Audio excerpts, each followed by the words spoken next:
Hello, this is Matthew Robert Payne. You can find books by Matthew Robert Payne, myself, on Amazon, and you can find heaps of videos here on my channel if you want to click on my channel name. I was just reading a post by Charlie Shamp, a famous prophet in the United States, and it's as though Satan wrote the post.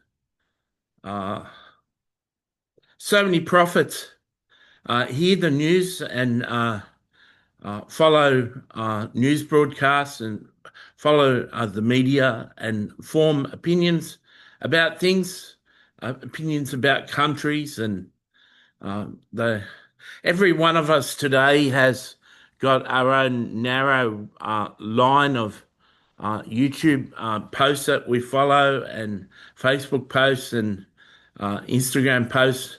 The algorithms in these social media platforms see what we like and see what we don't like, and then just channel news to us that we do like. So we all live in this peculiar ecosystem, and we get conforming information to us. So Charlie, like many Christians, comes from a line of Christians that believe that Christians should support Israel and Christians should love people of Israel. And there's no wrong that Israel can do because they're God's chosen people. And when you believe that, you believe that Israel has always been perfect and God has judged Israel many times. And one time totally destroyed Jerusalem and took the Israelis out into captivity. And at that time, when they were in captivity, Jeremiah wrote that prophets are in the habit of stealing words from each other, and prophets make up words and put words in my mouth as God, and don't trust the prophets and stop following the prophets. And seems in Jeremiah's day that every prophet besides himself was false and was speaking false information, leading people to serve other gods, and declaring peace over the nation of Israel when only calamity was coming. Um, and Charlie Shamp is an example of a modern day prophet who takes a little bit from the news, a little bit from their theology, a little bit from church teaching, a little bit from here, a little bit from there, then has a message to say. And rather than say the message, he puts those words in God's mouth, and he puts his own opinions and his own thoughts and his idealism and his spiritual understanding and theology in God's mouth, and has God speak the words. And it's quite disturbing because many Christians, I'd say 90% of Christians, can't discern that these are man's words. This is man's theology. These are man's teachings. These are man's ideas. Close to 100,000 people were slaughtered in Palestine, and they leveled the buildings.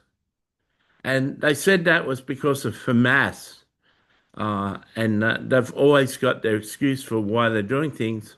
There's about 2 million people left, and they just want to get rid of them so they can build a new city, a futuristic city.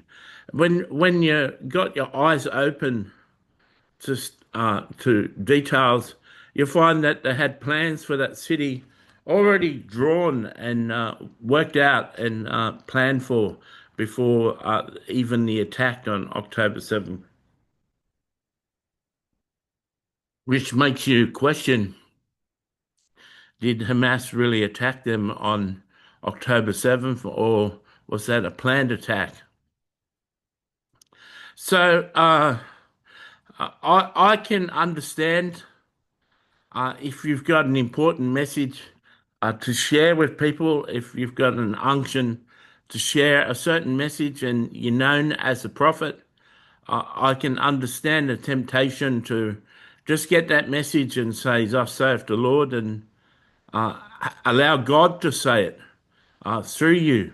Gives it more weight, gives it more credence, gives it more authority. But it's wrong.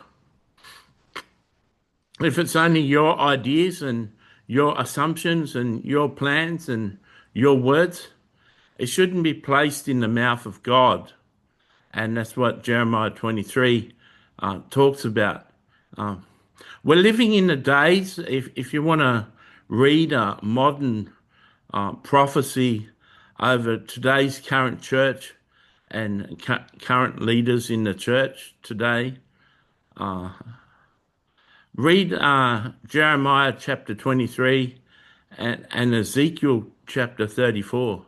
They're two Old Testament established prophets who prophesied over the priests and the leaders and the prophets in the church and the shepherds, and they're very accurate. And those two prophecies that were spoken thousands of years ago are playing out today, word for word. And the prophecies in Jeremiah 23 had context and a fulfillment back then, thousands of years ago, and they've got context and fulfillment in today's term. When he spoke it, it had a ramification for their world that day and a ramification for this world that had true fulfillments, at least. So the prophets are placing words in God's mouth. They're directing people and controlling people based on what God is saying. And God's not happy about it. God's not happy about it. I hope that you got something from this message. You'll notice it wasn't a prophetic word. There are prophetic words to the modern day church in books that I've written. I had Gabriel the angel speak one through me, and the Apostle Paul speak one through me. So there are important messages for the modern church. God bless you. I hope that you watch this, and I hope that you can find the time to comment. God bless.